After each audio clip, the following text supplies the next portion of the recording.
Hey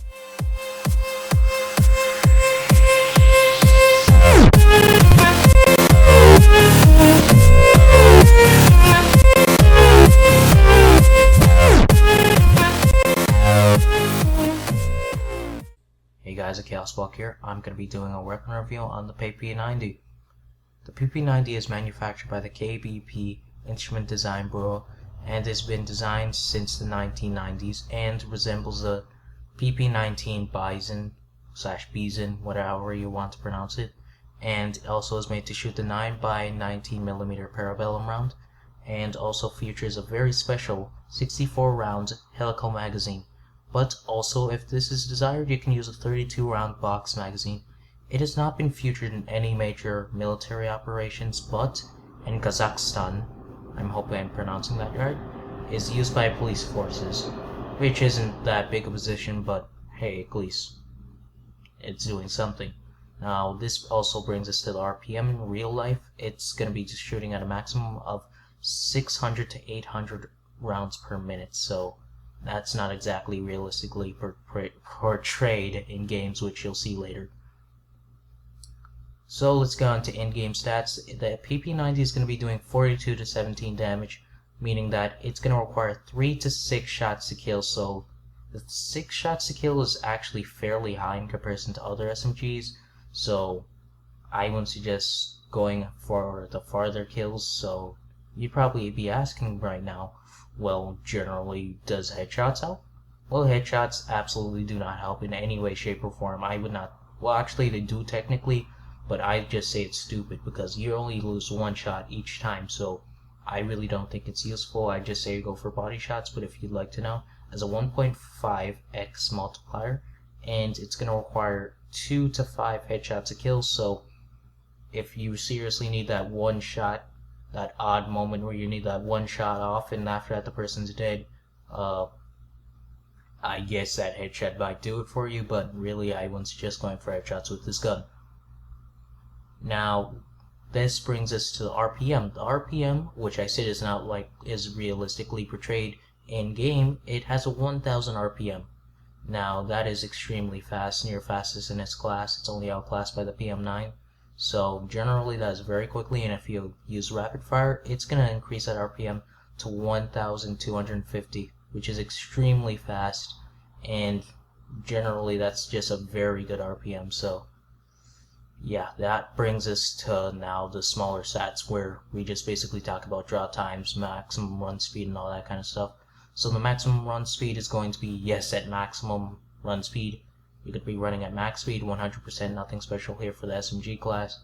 It's pretty much standard. And the draw time is going to be 0.3 seconds, nothing special here. And also the reload time is 3.6 seconds, so that is actually fairly long for me. So when I give you guys a loadout, we're definitely going to be using Sleight of Hand Pro / whatever Sleight of Hand you have unlocked. So this now brings us to our loadout.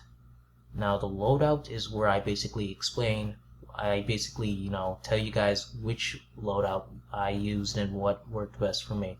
I could use iron sights, so generally you won't need any attachments for optics or anything like that, so if you would like that, you can replace it with any one of the attachments that I'm about to present to you. For our first attachment, we're going to be using the suppressor. Now the suppressor will keep you off the minimap, and also you'll only lose 30% of your range, so generally there's not too much range to lose, so I'd be willing to risk it, so I'm absolutely fine with that. So now let's move on to the second attachment. We are going to be using rapid fire. This increases your RPM, and if you can handle the recoil, you can generally kill and drop people very quickly in close quarters combat, and just moderately at the farther reaches where you're going to be doing the 6. Just look at that headshot. He just ran right into that. I'm so happy. I was so happy when that happened.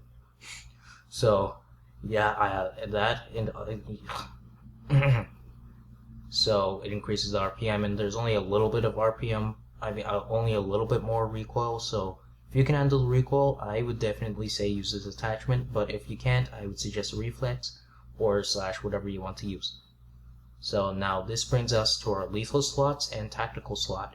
Now for our lethal slot, we're going to be using C4, which is just very useful. So for example, say you're in a hallway and after that you just were walking inside there, but after that you see a guy, so say you're using quick draw or something like that, you can easily just toss a C4 and guessing that he's still running, you can just blow him up. So that's a nice thing. And also that's going to bring us to our tactical slot. For our tactical slot, we're going to be filling it with our portable radar. That's what she said. Portable radar. So basically it does what it says it is. It's a radar on the minimap. It's going to show you where people are. So say you're holding an area down / tactical immobilization / camping. So generally it's fairly useful. If you're just holding down an area where, especially in a close quarter situation, I would find it very useful. Now this brings us to our secondary. Our secondary is going to be the FMJ Akimbo. So yes, the FMJ Akimbo, this gun still is a beast no matter how many times they tried to nerf it. It still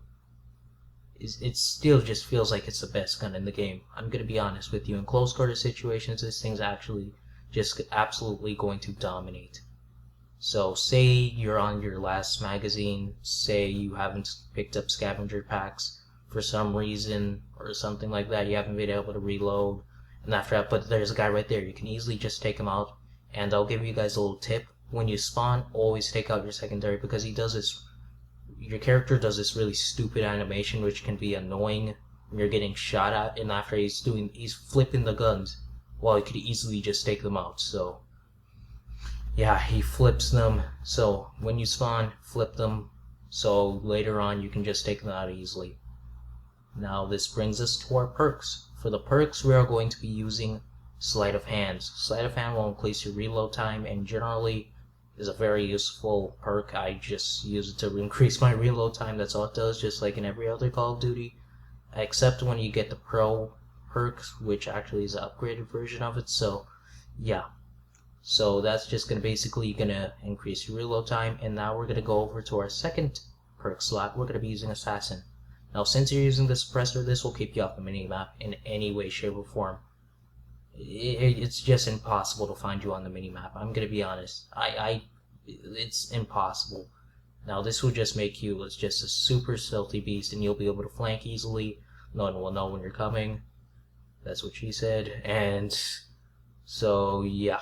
Now that brings us to our third and final perk. I use Steady Aim. The hip fire accuracy is very good on this weapon, but maybe you would actually want to increase it a bit. So I just use the hip fire, Steady Aim, just to, help me out a bit. Maybe it increases it. I really didn't feel a difference. I just use it to fill up that slot. But yeah, that's it. So now let's go over to the score streaks. For the score streak, we're going to be using, well, actually it's called kill streak, but I'm just going to call it score streak. That's what I'm used to. So for the score streaks, you're going to be using Specialist.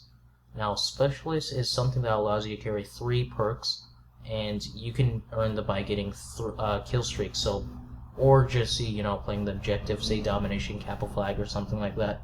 So basically, the 3 ones we're going to be using is Scavenger, which is going to be allowing you to constantly stay reloaded, and after that you're not going to run out with ammo like ever.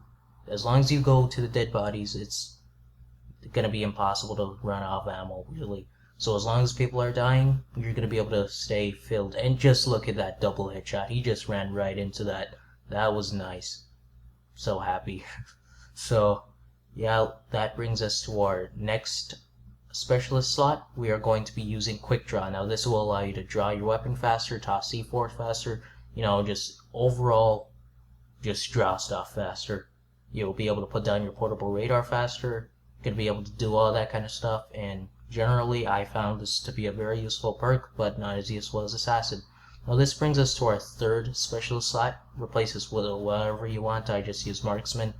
I really didn't have any use for the third third perk slot, so yeah, fill it with whatever you want. And again, that's what she said.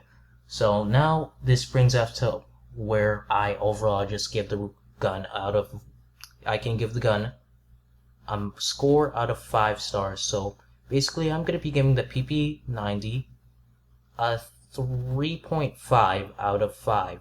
Now, this gun is very strong in close quarter situations, especially with rapid fire, but that wasn't enough to redeem the fact that it isn't a very strong.